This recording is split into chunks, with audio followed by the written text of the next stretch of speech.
un cantique que vaig fer hi ha temps, vaig composar un cantique à la gloire de Dieu. On écoute les paroles, peut-être le chant ne sera pas bon, mais alors les igual.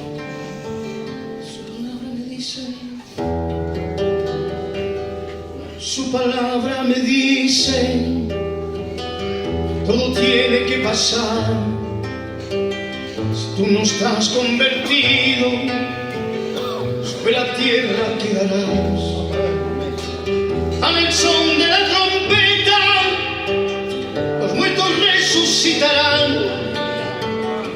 Y nosotros, su iglesia, el cielo nos llevará. Su palabra me dice que todo tiene que pasar. Si tú no estás convertido, sobre la tierra quedarás. Al son de la trompeta, los muertos resucitarán. Y nosotros, su iglesia, el cielo nos llevará. Dios te quiere a ti, amigo, tú sabes que te quiere a ti. Da su vida en el Calvario solo fue para ti. Amigo mío, tú sabes que te quiere a ti.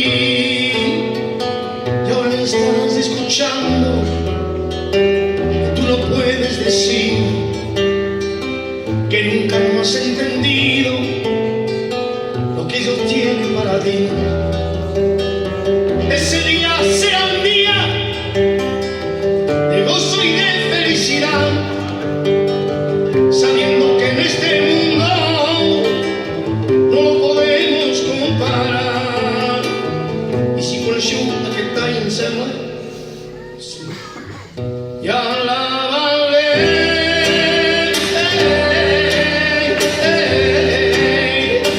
y alabaré.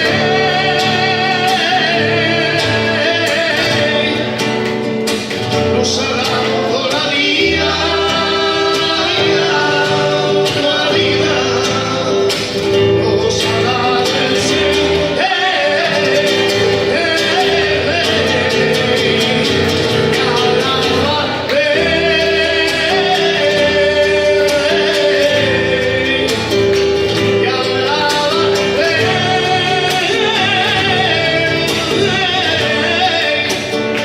Nos ha dado la vida, la vida, la vida, nos ha dado el Señor.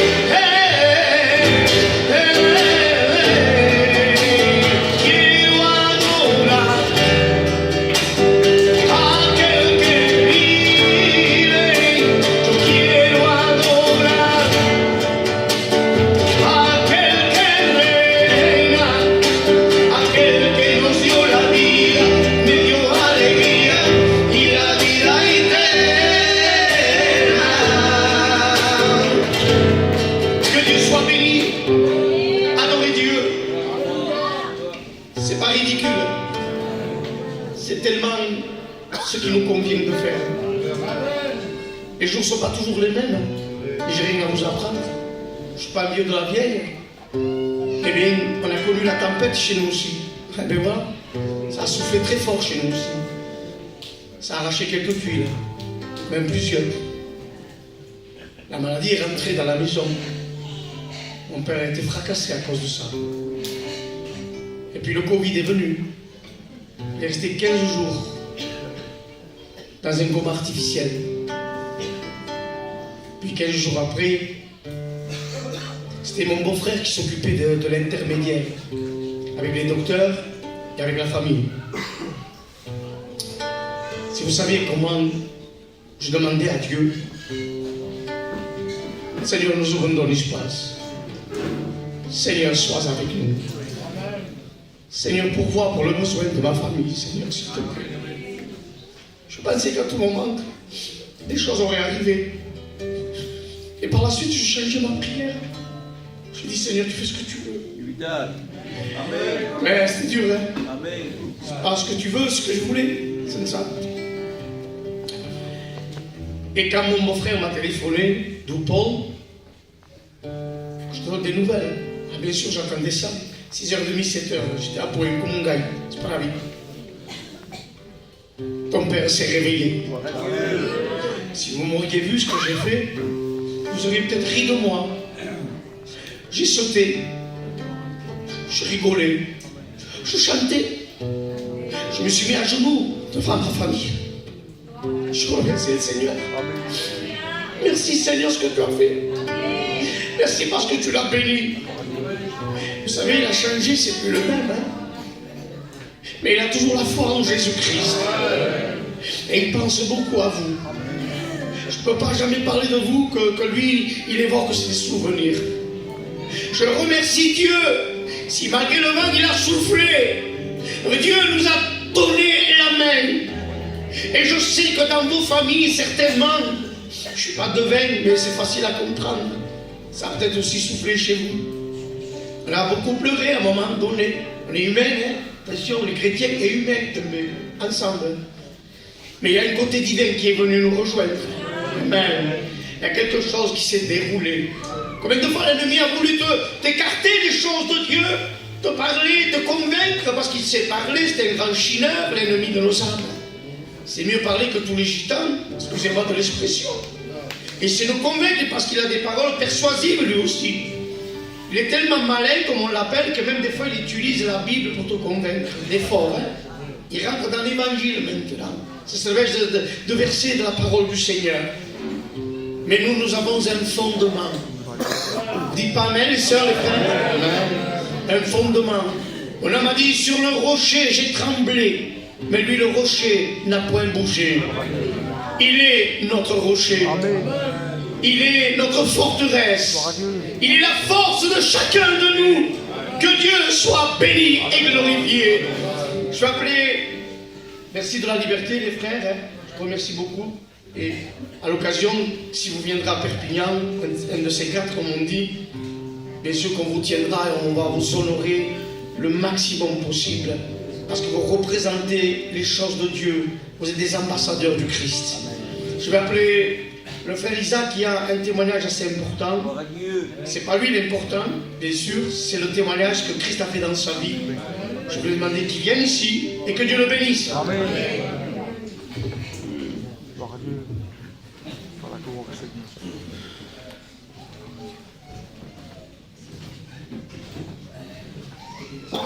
Amen.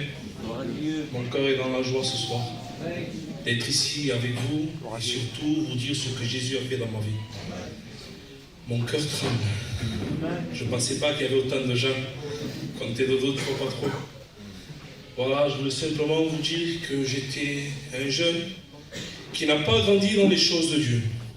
Mes parents ne connaissent pas Dieu, mes frères non plus.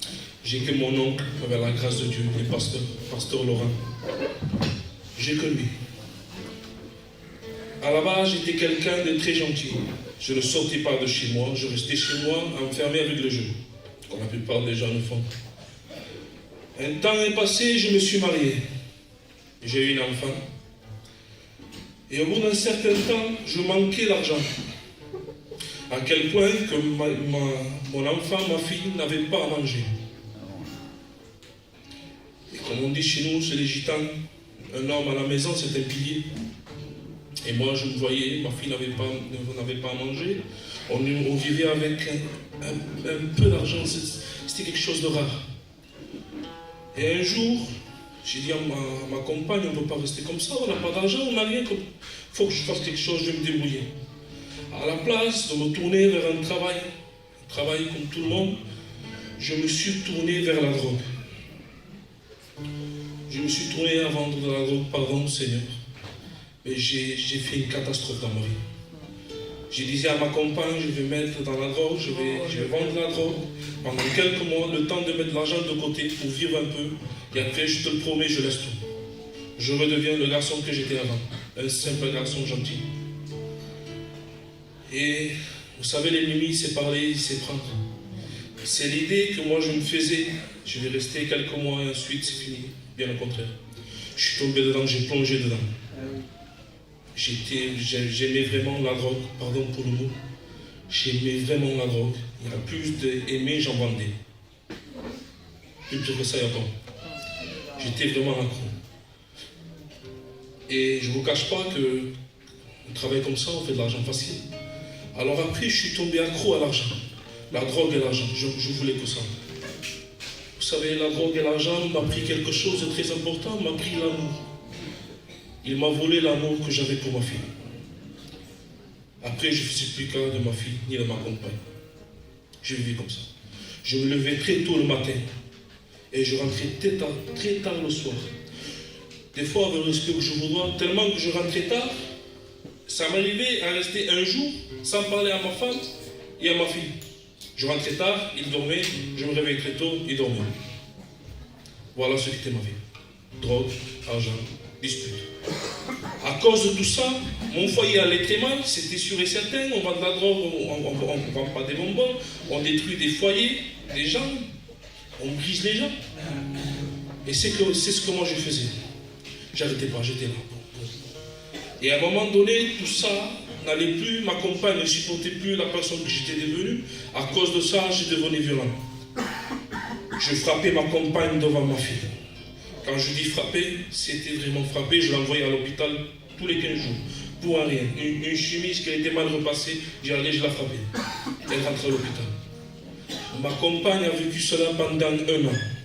Moi, pendant 1 an, j'étais comme ça, ferme, un acier trempé. Je ne bougeais pas de là. Ma compagne n'en pouvait plus. Ma fille, elle avait peur de moi. Pour un homme, un père, quand il appelle sa fille ou son fils, viens avec moi, on va se promener, et que sa fille, son enfant se cache derrière sa mère. Non, je ne veux pas aller avec lui. Il est méchant, il te frappe, il te fait du mal. Regarde ce qu'il t'a fait. C'est ce que ma fille a enduré. Je disais à mon frère Giovanni ce matin, je disais, tu sais, je regardais ma fille, je me suis mis à pleurer, j'étais vraiment brisé. Je lui disais à mon frère, tu vois ce que j'ai fait passer à ma fille. Elle a vu des choses qu'un enfant de 4 ans ne devait pas voir et elle l'a vu. Elle me le reproche des fois. Même chrétien, des fois, elle me dit, papa, tu te rappelles ce que tu faisais? Mais tu as vu maintenant comment tu es? Elle me dit, ça me fait plaisir ça. Amen. Au bout d'un moment, j'ai pas pu rester comme ça. J'étais lié, mais je savais que la seule délivrance, c'est Jésus.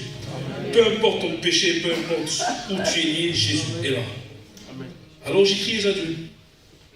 Une simple prière. J'ai dit, Jésus, j'ai besoin de toi. Je ne peux pas m'en sortir. Je suis carrément lié. Je ne peux pas, mais j'ai besoin de toi. Fais-moi passer par une épreuve. Et quand je passerai l'épreuve, je verrai que c'est fait de toi. Alors, il ne s'est pas fait attendre. Le temps m'a passé, j'ai commencé à avoir des problèmes avec des gens. Mais vraiment des problèmes très grands. Vraiment, c'était vraiment très grand. Alors tout ça a créé une boule d'angoisse. Mon foyer en train de se briser. Ma fille avait peur de moi. Des problèmes avec des gens. Tous les 5-10 jours, une bagarre avec des gens. Pour des territoires, pour des choses qui ne valaient pas le coup. Oui. Tout ça a créé une boule. Et s'est formé. Et ça me rongeait de l'intérieur. Je ne dormais pas. J'attendais que le jour se lève pour pouvoir fermer les yeux tranquilles. Parce que j'avais peur. Je me disais, mais non, j'ai tellement de problèmes. Et en plus, c'est rajouté, vous savez quoi? Si Jésus revient, je suis perdu. Quoi de plus? Tellement de problèmes, et d'un coup, ça d'un plus, ça fait beaucoup trop. Alors un soir, je n'ai pas eu besoin d'une réunion, une simple décision chez moi à 5h du matin. Une angoisse très forte, je me suis mis à pleurer. Et une voix qui me disait, si je reviens, t'es perdu. T'es en train de souffrir là. Mais sans moi, tu vas souffrir encore plus. Bientôt, je reviens. Il me disait, lève-toi, regarde ton foyer. Alors je regardais mon foyer, je voyais ma compagne, ma fille en train de dormir tranquille. Et moi j'étais là, et cette voix me disait, tu te rends compte, tu les fais souffrir à cause de la drogue. Accepte-moi et tu verras ce que je peux faire d'aujourd'hui. Alors cette voix, je l'ai acceptée tout simplement. J'ai simplement dit, Seigneur, je veux t'accepter. Pardon pour mes péchés, pardon pour ce que je suis. Je veux t'accepter, mais enlève-moi cette angoisse. Permets-moi de dormir. Et c'est pas fait attendre, même pas une seconde. L'angoisse m'a quitté, je suis resté endormi. Le lendemain matin, réunion de jeunesse. Un frère vient me voir, il y a une réunion de jeunesse, il faut que tu viennes, viens. Et en premier, j'ai dit que non, c'est bon. Mais après, je me suis rappelé, non, j'ai fait une promesse à Dieu. Je me libère, je t'absène.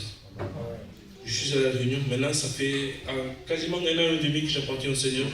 Moi et mon foyer. En janvier, nous sommes passés par les eaux du baptême pour le grâce. Il y a le grâce. Jeune, un foyer chrétien, baptisé. Pas de mieux. Et mon frère, la présence de Dieu. Un morceau de pain sec peut-être, mais avec une joie terrible. Alors ce soir, peut-être vous êtes comme moi, les frères, vous êtes dans le même cas que moi, dans une angoisse, dans des choses qu'il ne faut pas. Jésus est la solution. Amen. Que Dieu vous bénisse. Amen. Que Dieu soit béni. Amen. Pour la dernière chose qu'il a dit, le morceau de pain sec, je ne sais pas. Permets-moi d'en douter. Morceau de pain sec, d'accord. Heureusement que c'est une expression biblique.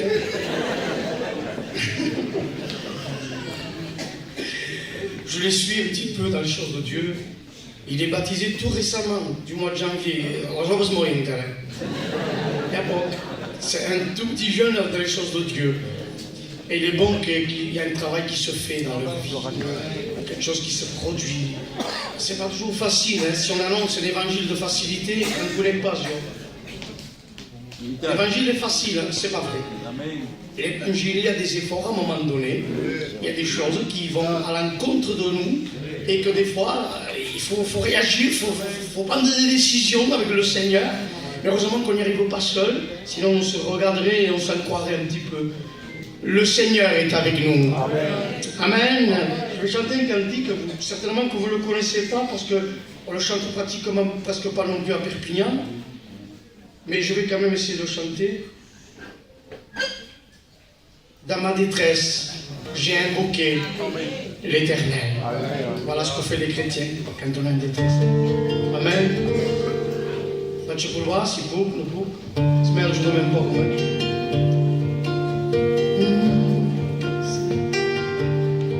Dans ma détresse, j'ai invoqué l'Éternel des armées. À genoux, découragé, je lui ai supplié. Et au travers de ma prière, il est venu m'aider. Il s'est tourné au calvaire pour mes péchés. Je vois sur cette croix ses mains, ses pieds percés.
toute chair, comme une source qui jaillit. En ce temps-là, je répondrai de mon esprit qui tombe et rafraîchit. Nous chanterons le nom de l'Éternel qui aura fait pour nous tant de merveilles. En ce temps-là, je répondrai de mon esprit qui tombe et rafraîchit. Alléluia, Seigneur. Alléluia. Alléluia, Seigneur. Alléluia. Alléluia, Seigneur. Alléluia. Oui, gloire à toi. Amen. En ce temps-là, la prophétie de Joël, je répandrai de mon esprit sur toute chair. Je vais venir avec un frère, un futur étudiant. Nous avons levé dans le ministère, dans l'église. Puis je n'ai pas tout le souvenir de ce que son petit garçon, une criature de 12-13 ans, de comment Dieu s'est révélé à cet enfant. Il est venu vers eux, vers sa famille, en pleurant. Voilà. Et puis, il a vu la manifestation de Dieu comme une fin du monde et le retour du Christ. Quelque chose de fort. Et il disait au début, j'ai senti une présence. On ne sent pas la baptême de peau, comme on dit ça. Mais comment une présence? Comment tu as senti cela? Il a expliqué. C'était quelque chose qui venait de Dieu. Dieu venait de le visiter sous une révélation par le Saint-Esprit. Il était brisé à l'intérieur. Et la Bible dit, vos fils et vos filles prophétiseront. Et vos anciens auront des visions. Dieu est là pour se révéler. Si tu dis que Dieu n'existe pas, ça peut arriver. N'existe pas, Zéou. Hier, on frère Miloko de Carcassonne est venu rendre témoignage de la grande guérison que Dieu a fait pour son petit-fils. Un enfant condamné, plein de cette maladie, Seigneur. Et puis ça a été dur le parcours. Mais il y a eu quelque chose qui s'est fait. L'œuvre de Dieu est entrée. La grâce de Dieu s'est manifestée. Et aujourd'hui, cet enfant, ils ont fait les examens suivants. Il n'a plus rien. Il a été complètement délivré. Alors si tu viens à me dire à moi, tu sais, Dieu ne me dit jamais ça. Ne me le dis pas. Je suis obligé de te dire que tu es trompé par l'ennemi. Dieu est vivant. Amen. Amen. Amen. Amen. Ben, on a un autre jeune de l'église, de mon église bien sûr, Giovanni, qui va venir aussi rendre témoignage. Que Dieu le bénisse. Amen.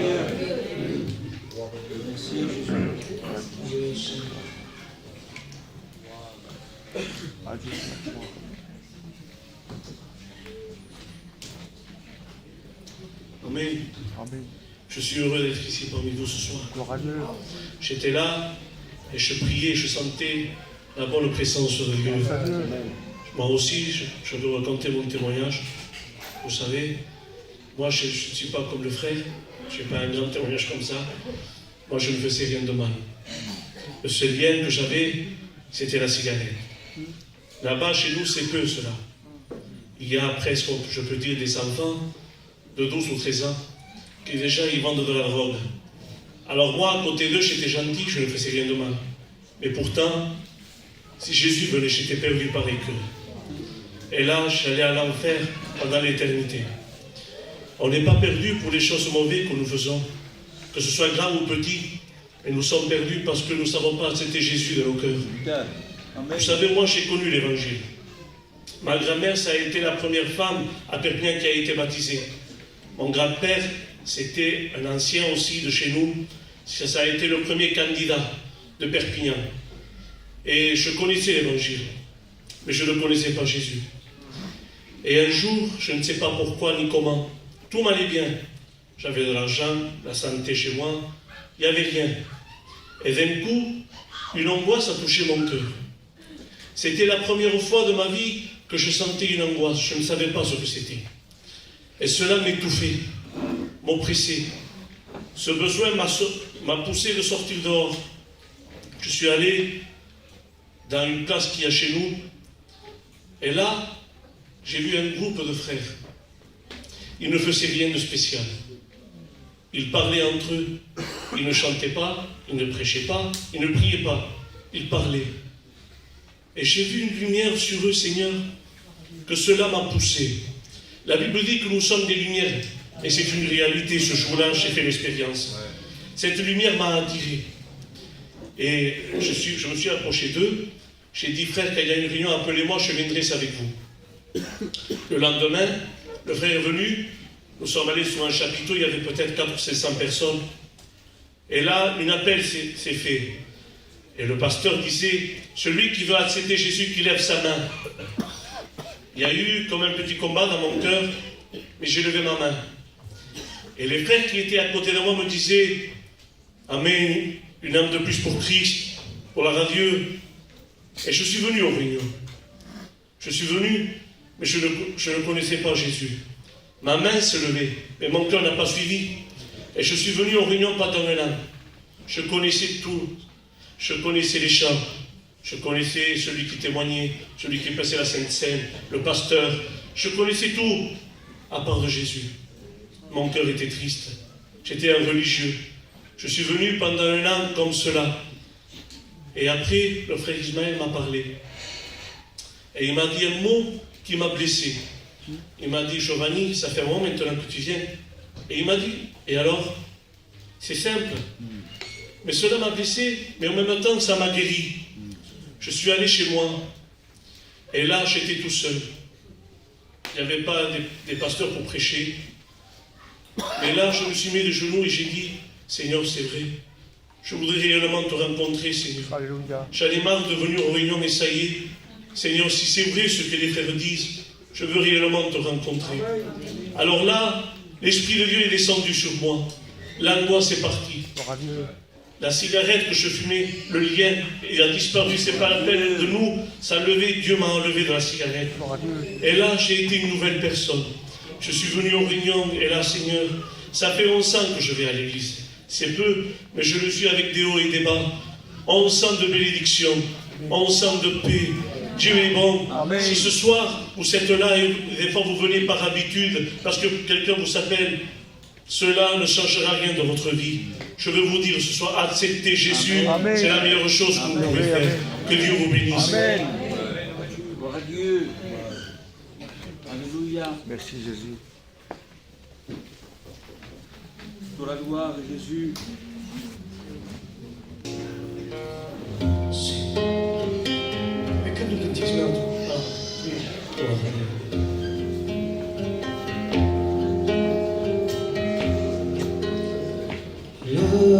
L'apparence, c'est de cacher sa souffrance, de faire croire que tout va bien, alors qu'on doute du lendemain. On se cache derrière un sourire, on se cache derrière un soupir, mais au fond de nous, nous cachons le pire. On porte un masque, on se fait passer pour un autre, on joue le rôle de quelqu'un d'autre, on voudrait ressembler aux autres, on fait semblant de vivre comme si de rien n'était, mais comment cacher devant celui à qui tout est dévoilé.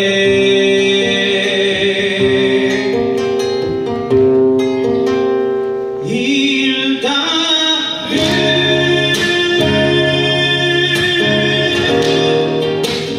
Jésus t'a vu,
On va le dire tous ensemble.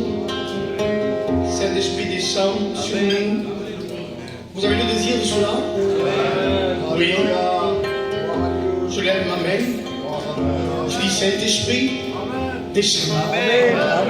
Si tu ne descends pas, c'est une réunion qui n'a aucune importance. Ça démarre lorsque le Saint-Esprit prend toute la place. Alors ne t'inquiète pas pour ton chant, hein. T'inquiète pas souci de ça. Adore Dieu.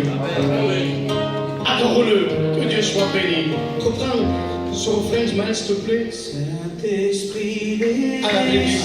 Je danse tous. sur nous, Saint-Esprit agit dans nos vies. Saint-Esprit descend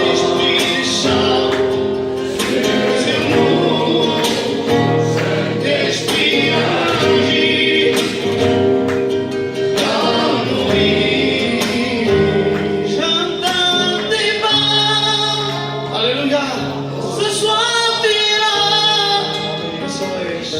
j'entends tes pas. Jésus, j'ai besoin de toi. J'entends tes pas. Seigneur, bénis-moi. J'entends tes pas. Prends-moi dans tes bras. J'entends tes pas. Allez, frère, on chante pour le Seigneur.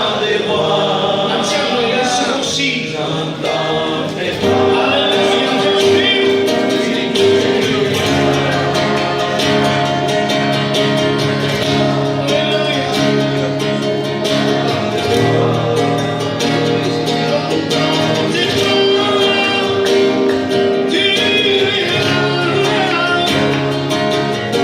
Je cachais quoi que ce soit, tu le verrais, tu le saurais, elle ne t'est cachée. Si mes lèvres honoraient ton nom, mais que mon cœur était éloigné, tu n'y prendrais pas plaisir. Ce que tu cherches va bien au-delà des mots, va bien au-delà des chants. C'est une vie qui t'est entièrement consacrée. Je t'aime, par les hommes ne me vois plus, par Dieu devant seul l'aurore. Je veux tout laisser jusqu'à toi. Un cœur d'adorateur, un cœur d'adorateur, un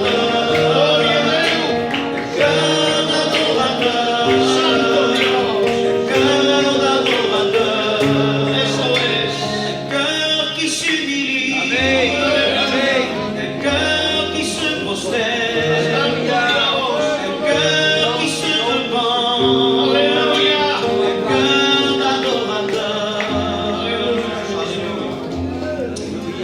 Dieu soit béni. Que Dieu soit béni. Mais voilà, moi, je suis votre frère Ismaël, un frère en plus. Dans ma maison, quand on parle de Tarascon, c'est très... On m'en a beaucoup parlé. Mon grand-père m'en a beaucoup parlé. C'était notre histoire un peu. Il y en a qui racontent des contes de fées à leurs enfants. Nous, on nous racontait l'histoire du réveil à Tarascon. Mon grand-père me faisait asseoir sur ses genoux, me disait ce qui s'était passé, comment il était arrivé ici un jour de pluie. Et quand je me suis converti, ça m'a intéressé plus cette histoire après. Et la première question que je lui ai dit, il m'a dit, pas, est-ce que Dieu te va parler à Panaya? Il m'a dit non. Il dit, tu t'es engagé à aller là-bas, sans voiture? Tu as fait déménager ta femme, enfin, il va dire ta femme, não compreneu? La mamà, se fez desbanjar la mamà, vas agafar lá uns dias, o meu pare, e vas anar allà així. No, Ismael, Dieu m'a parlé, mais pas comme toi tu le penses. Dieu, j'ai pas vu d'ange, ni de buisson ardent. Dieu m'avait déjà parlé, il m'avait dit, allez. Je suis allé. C'est bien de parler du passé quand c'est des bons souvenirs. Mais moi, je viens te parler de ta décision du présent qui va impacter ton avenir. C'est bien de se rappeler des souvenirs, que Dieu soit béni, je m'en lasse jamais. Ça fait une trentaine d'années que j'entends ça, je me régale toujours. Mais là, c'est une décision cruciale qui t'attend. Il est temps que tu prennes une décision. On n'est pas ici pour présenter un message philosophique, on n'est pas là pour présenter une doctrine, on n'est pas là pour présenter un mouvement. Je suis là pour te prêcher ça. Amen. La porte de sortie. Amen. Et il n'y a qu'une seule porte de sortie. Ce n'est pas être membre d'une église, ce n'est même pas être croyant. La porte, elle a un nom. Son nom, c'est Jésus. Amen. Et si tu ne l'acceptes pas, tu es condamné à cause de ça. Parce qu'être un bon gitan, c'est bien. Merci Seigneur. Ça disparaît. Mais ce qui nous sauve, ce n'est pas d'être un bon gitan, c'est pas écrit. Ce qui nous sauve, c'est Jésus. Amen. Il est la porte par laquelle nous devons passer. Il te faut Jésus-Christ. Amen. Je voudrais te parler du présent et de l'avenir. Avec la Bible. Est-ce que tu m'accordes ça au moins? Amen. Parce que s'il n'y a pas la Bible, j'ai 30 ans, qu'est-ce que tu vas faire de m'écouter? J'ai rien, absolument rien, gitanement parlant, même bibliquement parlant, j'ai rien à t'apprendre. Mais j'ai un mot que lui, il a mis dans mon cœur. Et je vais te le partager dans le nom de Jésus. Alors reste là. Je ne vais pas prêcher longtemps, normalement. Reste là. Si, parce que j'ai attrapé la même grippe que tous les pasteurs. Quand on dit je ferai court, ils sont longs. J'ai attrapé la même maladie. Genèse 6, 13. Genèse, qui veut dire commencement, début, origine. Et ça peut être un nouveau commencement pour toi ce soir. Amen. 6, 13. Alors Dieu dit à Noé, la fin de toute chair est arrêtée devant moi, car ils ont rempli la terre de violence. Voilà, je vais détruire la terre. Mais toi, fais-toi une arche en bois de gopher, que Dieu soit glorifié. La terre est jeune. Elle vient d'être créée il n'y a pas longtemps. Tout est nouveau, tout est neuf. Qu'est-ce qui fait que Dieu déjà veut détruire ce qu'il a créé? Comme si il serait trompé. Ah, j'aurais pas dû le faire comme ça. On va tout casser et on va recommencer. Moi, ça m'arrive de faire des erreurs et que je dois recommencer. Mais Dieu, tout ce qu'il fait, il le fait à la perfection. Comme lui, il est parfait. Ben, ce qu'il fait est parfait. Le soleil est parfait, les étoiles sont parfaites, la terre, elle est parfaite. Toi, tu es parfait. Parce que Dieu, l'homme est parfait, la femme est parfaite. Dieu les a créés comme ça. Il ne nous a pas créés avec 3 mains. Il ne nous a pas créés avec 4 yeux. Dieu nous a créés comme il fallait. Mais voilà que l'humanité n'a pas résisté longtemps. Il n'a pas fallu longtemps pour que l'humanité désobéisse, pour que l'humanité se détourne. Dieu dit, touchera pas. La première chose qu'ils font, ils touchent, ils font. Et la Bible dit que le péché est rentré, et la mort est rentrée, et l'humanité a été contaminée par le péché. Et maintenant, génération après génération, le péché évoluait, grandissait dans le cœur de l'homme. Et déjà, dès qu'ils ont eu des enfants, Caïn et Abel, ça n'a pas tardé. Dès qu'il y a eu 2 enfants, ça n'a pas été 4-5 générations après. Dès qu'il y a eu des enfants, premier meurtre, le plus grand génocide de l'histoire de l'humanité, parce qu'en tuant Abel, il a tué le quart de l'humanité. Et le péché grandissait. Et le péché, la Bible dit que leur cœur, toutes les pensées de leur cœur se tournaient uniquement vers le mal. Parce que le mal, c'était pas qu'ils mangeaient, buvaient, mariaient, se mariaient leurs enfants, c'est la vie ça. Dieu ne va pas te reprocher de vivre, mais c'est que leurs pensées, toutes leurs pensées, quand ils se levaient le matin, pendant l'après-midi, quand ils allaient dormir le soir, toutes leurs pensées étaient tournées vers le mal.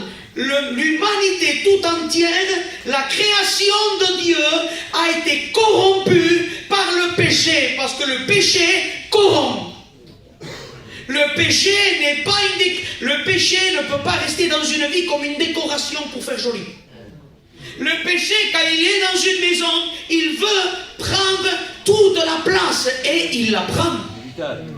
Et il prend tout.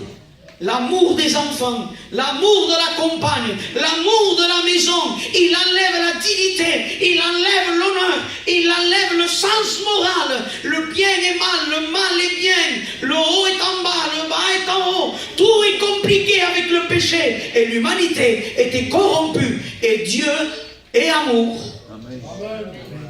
Mais Dieu est saint. Amen. Il y en a qui disaient que Dieu est plus amour parce qu'il a donné son fils, alors il est plus justice. Non, non, non, non, non. Dieu, s'il enlève sa justice, il coupe une partie de lui-même. Il est justice. Il est sainteté. Il est sans défaut. En lui, aucune onde de variation. Dieu est saint. J'aime pas l'expression 3 fois saint. Il est saint à l'infini. Il est Dieu. Et ce Dieu saint voit le péché. Péché égale condamnation. Condamnation égale justice de Dieu. Faut que ça tombe à un moment donné. Mais voilà, au milieu de ce monde corrompu, au milieu de la saleté qu'il y avait, parce que au temps de Noé, il y avait les mêmes péchés qu'aujourd'hui, sans rentrer dans les détails. Les mêmes péchés qu'aujourd'hui. Et au milieu de cette corruption, au milieu de cette saleté, il y en avait un qui a trouvé grâce aux yeux de Dieu. Ça veut dire qu'au milieu de ce monde, au milieu de tout ce qu'il y a, tu peux trouver grâce aux yeux de Dieu. Et voilà Noé qui rentre en scène. Noé, je vais frapper. Ma sainteté m'oblige à frapper. Mais mon amour m'oblige à donner une porte de sortie. Fais-toi une arche. Mais tu crois que Noé savait ce que c'était? Il ne savait pas. Une arche. Il ne savait pas, Noé. Et Dieu, lui, je vais te donner le plan. Et toi, suis-le aveuglément, c'est la foi. Il y en a qui veulent comprendre Dieu. Et ils posent des centaines de milliers de questions et ils ne sont pas convertis. Arrête de te poser des questions qui ne te servent à rien. Il n'y a qu'une question qu'il faut que tu te poses. Qu'est-ce que je dois faire pour être sauvé? Ça, c'est la bonne question. On a un païen chez nous. Un païen, hein? Il a fait une étude biblique, il me l'a montré. Et moi, j'avais envie de lui dire, ton étude, tu vas te l'amener en enfer. Mais quand tu n'as pas de coach. On se pose des questions inutiles. La seule question, comment dois-je faire pour avoir la vie éternelle? Et Noé, par la foi, et dit, je vais te donner les matériaux. Tu auras du bois, un marteau et des clous. Et Noé commence à bâtir. La construction est en marche. Je ne sais pas s'il y a des maçons au milieu de nous. La construction est en marche. Donc imagine-toi, jamais il n'a plu. Jamais de tempête. Et qu'un gitan, sur une place de chez vous, commence à construire un bateau. C'est quoi ta réaction? Tu vas aller le trouver automatiquement. Il lui dit, que fasse? Et quand les gens s'approchaient de Noé, pour lui demander que fasse, il y a un bruit qui retentissait. Il y a un son qu'on entendait quand on s'approchait de Noé. C'était ça. C'était le bruit d'un marteau en train de planter des clous. Noé ne s'apercevait pas, il était en train de prêcher la croix. Parce qu'il n'y a qu'un seul message. Il Il n'y a qu'un seul message. C'est la prédication de la croix. Et Noé prêchait la croix sans s'apercevoir. Il plantait son clou, lui. Il prophétisait ce qui allait se passer plus tard. Et Noé, quand on s'approchait de lui et qu'on lui disait, il changeait de message. Et il parlait de l'avenir en disant, bientôt, la terre sera détruite. Bientôt, l'humanité sera rasée. Le péché a causé la perte de l'humanité. Et Dieu va devoir frapper. Et les gens disaient de Noé, il est fou. Combien de fois j'ai entendu, depuis le temps que vous dites que Jésus revient, il s'empêche qui. Et j'imagine, moi, laissez-moi imaginer, j'ai le droit, tant que je reste biblique, que quand l'arche était construite, un étage, 2, 3 étages, les compartiments étaient faits, 300 coudées, 50 coudées, je l'ai marqué, mais c'est pas important ça. Donc quand tout était fait, la porte, la fenêtre de 50 cm était là, tu crois qu'il n'y en a pas qui rentraient pour voir comment c'était fait? Il rentrait dedans et dire, oui, et je me fais ce que fait que Noé. Avec qui t'as fait ça, Noé? Avec ma maison. Ben oui, Noé a commencé par le principal. Il a commencé à évangéliser sa maison. Parce que quand ça me sert d'aller en Inde ou en Russie, si mon frère à moi, il n'est pas sauvé, ben sois évangéliste sur ton palier. Et après, tu seras évangéliste dehors. Donc Noé a commencé par le principal, il ne s'est pas trompé. Sa maison était dans l'arche. Sa maison était dans l'arche, que Dieu soit béni. Amen. Et il visitait, je me fais d'ailleurs que ce fait. Et là, qu'est-ce que tu vas mettre là? Là, on mettra les animaux. Et là, ce sera pour la nourriture. Nous, on vivra en haut. Et je vois pour. Et il repartait. Combien de fois tu es venu aux réunions? Tu es rentré. On t'a dit. Tu as entendu la vérité. On t'a dit que le salaire du péché, c'est la mort. On t'a dit que l'âme qui pêche est celle qui mourra. On t'a prêché le sang de Jésus. Vous avez des anciens ici qui vous ont prêché la vérité pure. Sans contrefaçon, sans compromis. Vous avez ici été évangélisé par un vrai évangile comme nous à Perpignan. Vous avez étendu la vérité. Tu es rentré, mais tu es reparti en disant, est-ce beau? Mais a dit, c'est beau, une réunion ne sauve pas. Aimer une réunion ne sauve pas. C'est la pire réaction que tu peux avoir à dire, je me suis régalé. Parce qu'en réalité, un pécheur qui rentre dans une réunion ne doit pas se régaler. Il doit se sentir tourmenté par ce qui est dit. Parce qu'on parle de salut, on parle d'enfer, on parle de condamnation. Et si tu ne te repens pas, l'enfer, il est pour toi. Condamnation éternelle. Il n'y a pas de sortie le 14 juillet ou des grâces à Noël. Ça n'existe pas. Quand tu rentres en enfer, c'est pour l'éternité. Tu es venu dans des réunions, tu es venu dans des missions, tu as écouté Caleb, tu as écouté Juanito, tu as écouté Paul Vallière, tu as écouté les meilleurs, tout ce que tu veux toi. Mais tu n'as rien décidé. C'est comme un jour ou une semaine devant la mairie. Donc, on dit à un garçon, bon jeune homme, voulez-vous épouser cette femme, un tel? Lui dit oui de suite. Pose la question à elle maintenant. Jeune fille, voilà, un tel, voulez-vous épouser monsieur un tel et un tel? Elle dit ni oui, ni non, elle se retourne et elle s'en va. La famille dans la honte totale. La maman, les tantes la suivaient pour la gronder. Et quand ils ont réussi à l'attraper, ils lui ont dit, pourquoi tu n'as pas dit oui? La honte que tu nous as fait passer devant la famille du garçon. Et elle, tu sais ce qu'elle a répondu? Mais j'ai pas dit non. Oui, mais ma fille, parce que tu n'as pas dit oui, parce que tu n'as pas dit non, tu as dit non. Parce que de veieu, de veurem, de pauvrets, ça ne change pas une vie. Il n'y a pas de demi-sauvé.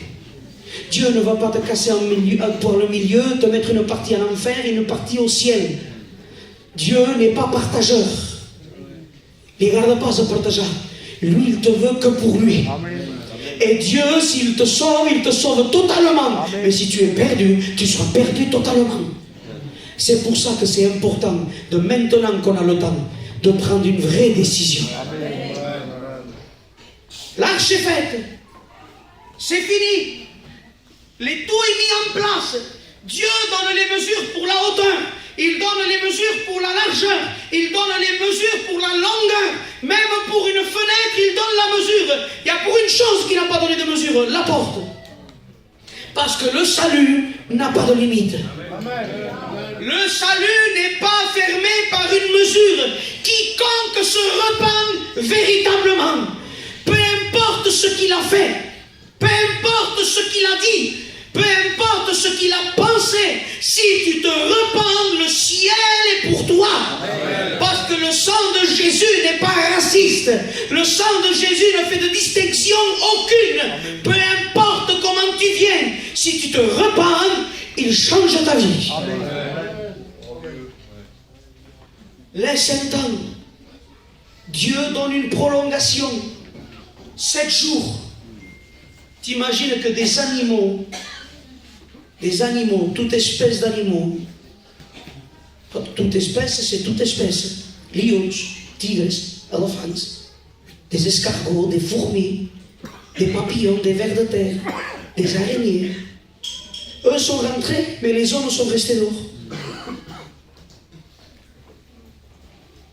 T'imagines qu'une bête a été plus intelligente qu'un être humain. Eux, ils ont rentré. La Bible dit que l'homme intelligent, c'est celui qui cherche Dieu. Et là, la prolongation est faite. Noé, rentre. C'est l'heure. Je ne peux pas rajouter 5 minutes de plus pour lui qui ne veut pas. Ça y est. Et la Bible dit Dieu lui-même. C'est pas Noé. Dieu lui-même a fermé la porte de l'arche. Et ce que Dieu ferme, personne ne peut l'ouvrir. Comme ce que Dieu ouvre, personne ne peut le fermer.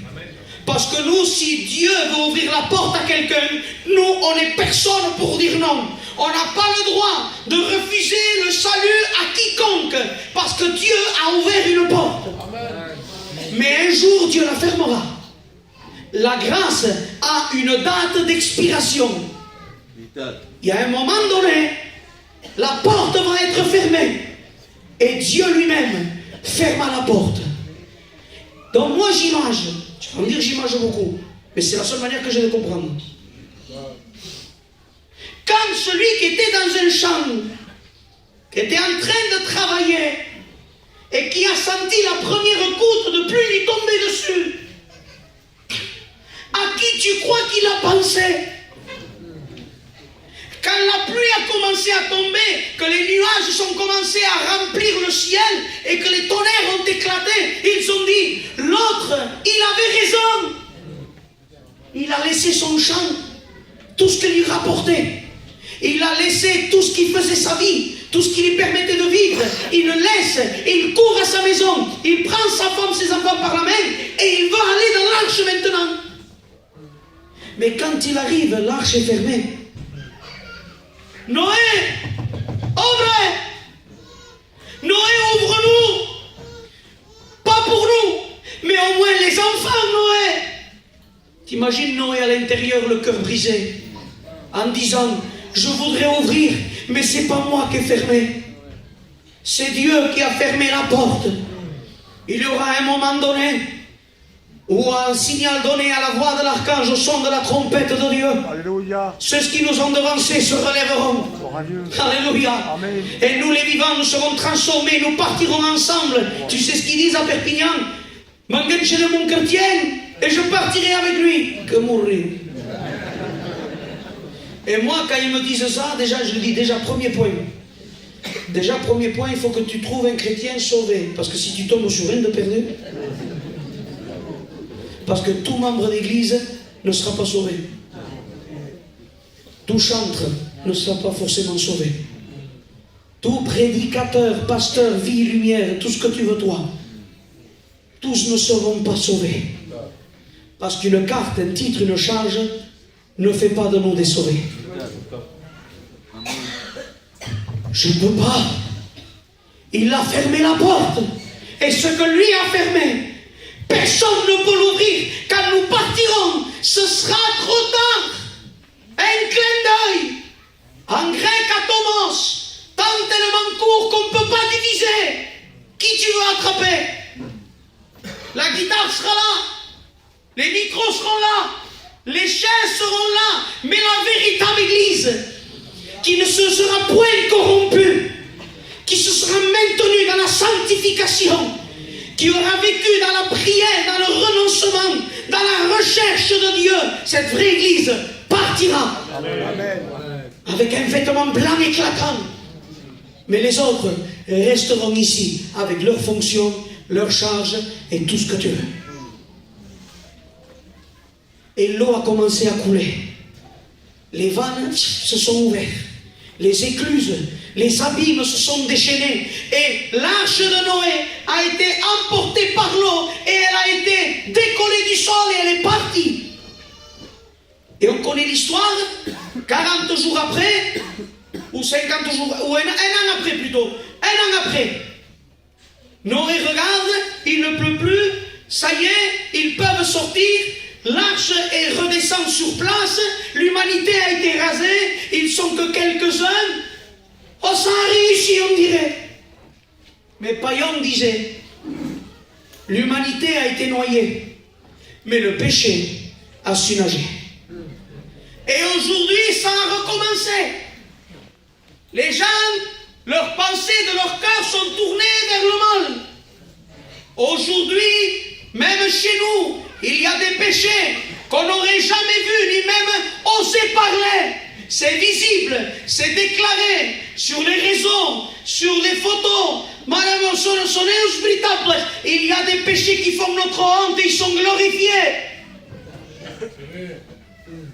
Le péché a gangréné notre peuple. Des gens tellement angoissés qu'on doit aller prier pour eux parce qu'ils veulent se suicider. Pourtant, es guapo, marque-le, t'es sage, t'es una donna brava, t'es quitures, et il veut sauter la vie. Parce que sans Jésus, il n'y a pas de paix. Sans Jésus, il n'y a pas de joie. La Bible dit heureux qui? Ceux à qui le péché a été pardonné. Il n'y a aucune autre joie en dehors de Jésus-Christ. C'est de la distraction, pas du bonheur. Et on voit aujourd'hui notre peuple et le monde entier corrompu. Aujourd'hui, même les chrétiens deviennent de plus en plus religieux. On manque des réunions pour un oui, pour un non. On veut Dieu quand il y a le problème. Dieu, c'est plus un tout, il est devenu un accessoire pour certains. Le parapluie quand il pleut, la roue de secours quand on crève. Dieu n'est pas un accessoire, il est le créateur du ciel et de la terre.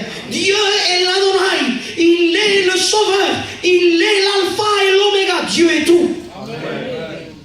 Et de nouveau, Dieu, voyant ce qu'il y a, voilà la corruption, voyant toute la saleté, voyant que même, pardon pour le mot, que même les femmes de chez nous se droguent maintenant, voyant tout le péché qu'il y a, sa sainteté, obligée d'agir. Et Dieu a préparé un jour qu'on appelle la grande tribulation, jour du châtiment, de grande douleur, de grande détresse, où la colère de Dieu s'abattra sur signe de fléau sur la terre, avec les 7 coupes, les 7 trompettes, les 7 sons, et tout cela s'abattra sur l'humanité. Mais Dieu, parce qu'il est amour, il a pourvu à une deuxième arche de Noé. De nouveau, il y a le bois. De nouveau, il y a les clous. De nouveau, il y a le marteau. Mais là, il y a quelque chose de différent. C'est que cette arche-là, il y a du sang. Jésus à la croix de Golgotha a été la deuxième arche de Dieu pour sauver l'humanité. Il est mort les bras ouverts pour accueillir quiconque veut se repentir. L'arche était un bateau. La seconde arche est un être humain, de chair, de sang.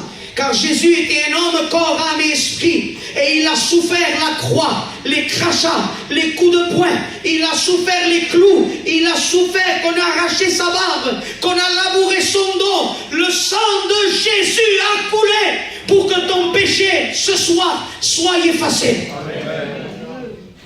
La deuxième arche ne faisait pas 150 mètres de long. La première arche a sauvé 8 personnes. Cette arche-là a assez de place pour sauver l'humanité tout entière. Venez à moi, dit Jésus. Gloire à Dieu. Venez à moi, vous qui êtes chargés et fatigués. Le péché te courbe. Le péché fatigue. Tu as beau être jeune, tu as beau être en santé, tu es courbé. Mais Jésus dit, venez à moi. Ne te trompe pas. Viens à lui. Il dit, et je vous donnerai du repos. Jésus est mort à la croix. Il est resté 6 heures, comme j'avais dit à Arles la dernière fois. Parce que le 6, en hébreu, ça veut dire l'hameçon.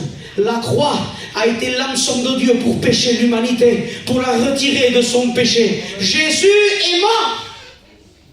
Mais au 3e jour, à 4 heures du matin, quand Marie de Magdala est allée se présenter devant le tombeau, un ange était là et leur annonce la plus belle des belles nouvelles. Il dit, il n'est plus là. Il est ressuscité. Le sang de Jésus purifie de tout péché.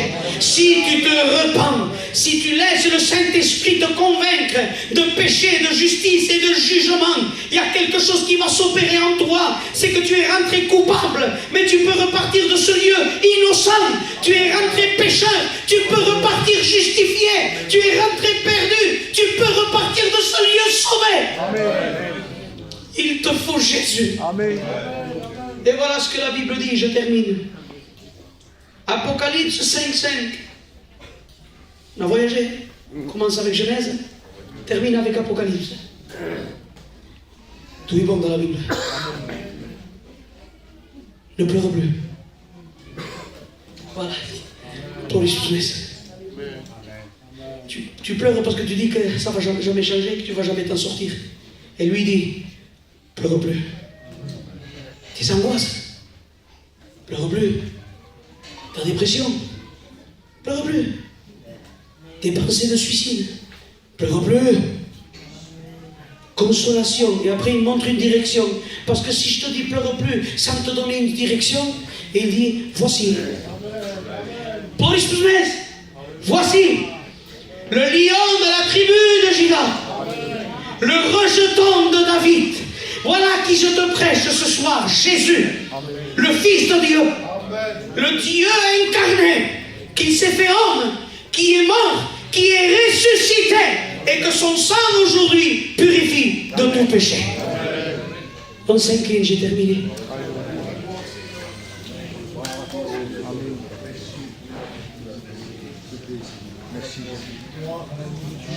Je ne sais plus prêcher autre chose. J'arrive plus. Parce que le peuple n'en a plus besoin. Aujourd'hui, on cherche la note. Voyons ce qu'il a dit, qu'on n'a jamais entendu. Non. Tu n'as pas besoin de choses que tu n'as jamais entendues. Tu as besoin de quelque chose que tu as entendu, mais que tu as oublié. Tu as oublié que Jésus seul est capable. Jésus pardonne des péchés. Il brise les liens. Il met la paix là où la tempête est déchaînée. Alors maintenant, il s'agit de prendre une décision. Ce Jésus que je t'ai prêché,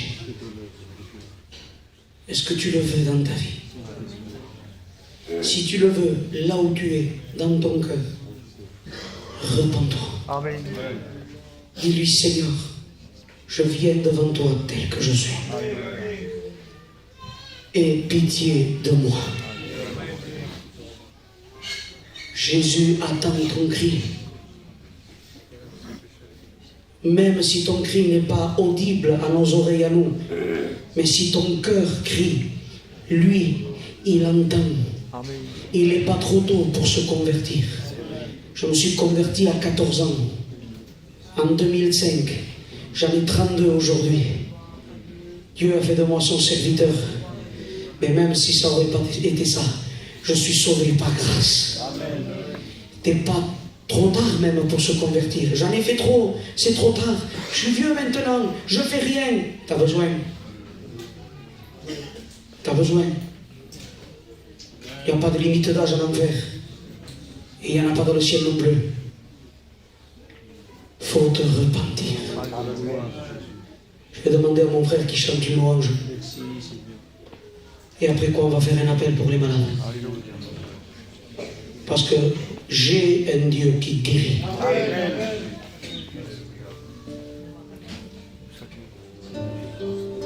J'ai vu, ça fait peu que je prêche, ça fait 5 ans. Mais tantôt on a fait des études ensemble. Et pendant ces 5 ans, j'ai vu, pardon pour le mot, mais je le dis, j'ai vu des cancers guéris. Sans chimie, sans rayon. Une onction d'huile. Mon grand-père avait 17 cancers au poumon. Quand la radio va tindre faux. Et moi, bien sûr, je suis jamais loin quand il y a quelque chose. Il y a mon père, c'est normal, je suis jamais loin. J'aime pas qu'on me cache des choses. J'ai entendu ce que j'ai entendu. Et j'ai vu les radios. Et un dimanche matin, il vient à l'église. Et Dieu lui dit, fais-toi faire une onction d'huile.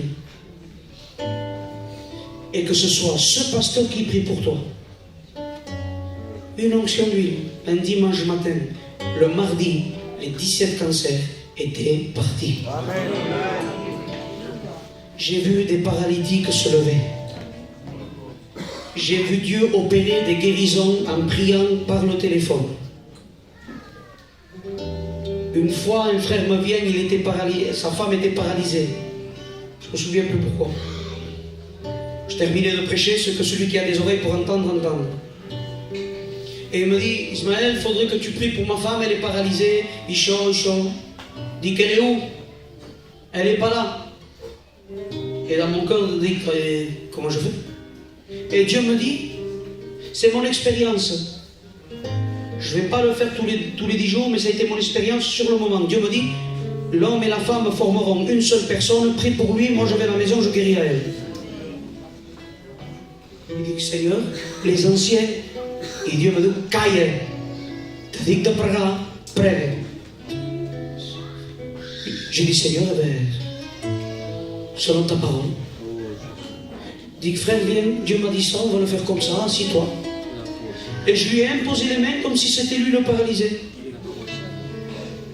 Quand il est rentré chez lui, sa femme était debout en train de préparer le manger. Amen. Jésus guérit. Il libère des angoisses, de la dépression. Je faisais des réunions en prison, j'ai vu des gens arriver avec des bleus autour du cou. Vous savez ce que ça signifie? Esprit de suicide, tentant de se couper les veines à cause des angoisses d'être enfermé. Mais dans la prison, Jésus n'est pas limité par des barreaux. Ils ont été délivrés de leurs pensées de suicide. Et certains aujourd'hui, on les a baptisés dans la prison, ce sont des chrétiens. Et voilà le mot qu'ils ont dit le jour de leur baptême. Je préfère rester le restant de ma vie en prison avec Christ que ressortir sans lui. Je veux mourir en prison avec lui qu'être dehors sans lui. Parce qu'on est plus libre avec Jésus en prison que dehors sans lui. J'ai vu des sourds entendre. J'ai vu Dieu opérer des miracles par la prière de la foi. Alors si tu es malade, j'ai vu des petits couples qui ne pouvaient pas avoir de petits. Ça, c'est une douleur que je comprends. Parce que ça fait 11 ans que je suis marié. Que Dieu me la bénisse. Je me suis porté 11 ans. Elle est forte. Et on n'a pas de petits. Mais ça m'est arrivé de prier pour un couple qu'eux non plus n'avaient pas. Et tu sais quoi? Dieu m'a donné un petit. Le médecin disait fini. Pensez à adopter. Oui, mais la Bible dit Dieu parle et la stérile enfante. Le médecin parle, il te fait adopter. Lui, il parle, la stérile enfante. Champion. Et Dieu, au moment où je priais, c'était la fille du pasteur Laurent, dans la secousse germane de Lisa. Et Dieu me dit, dis-lui que si elle se repent, qu'elle se convertit, je lui donnerai ce qu'elle veut, mais ce sera un fils. Dis-moi, la première fois que Dieu m'a parlé comme ça. Les anciens, vous avez fait des expériences une après l'autre. Moi, tout ce que vous c'est ancien, moi je découvre, moi. J'y rentre là. Va dire à quelqu'un, ce sera un fils. Et ça me prenait là. Et je lui dis mot pour mot, sans un mot de plus, ce que Dieu m'a dit. Il dit, Salomé, Dieu m'a dit qu'il veut ta vie en premier. Et après, il va te donner un fils. Et ce que Dieu dit, Samuel l'a compris. Elle a un petit garçon en pleine santé. Quand Dieu parle à la stérile enfante. Donc s'il y a des malades au milieu de nous, lève ta main. On va prier pour toi. Et lui va agir. Une main s'est levée. J'aime pas quand certains disent 2 mains, 3 mains, que Dieu soit béni.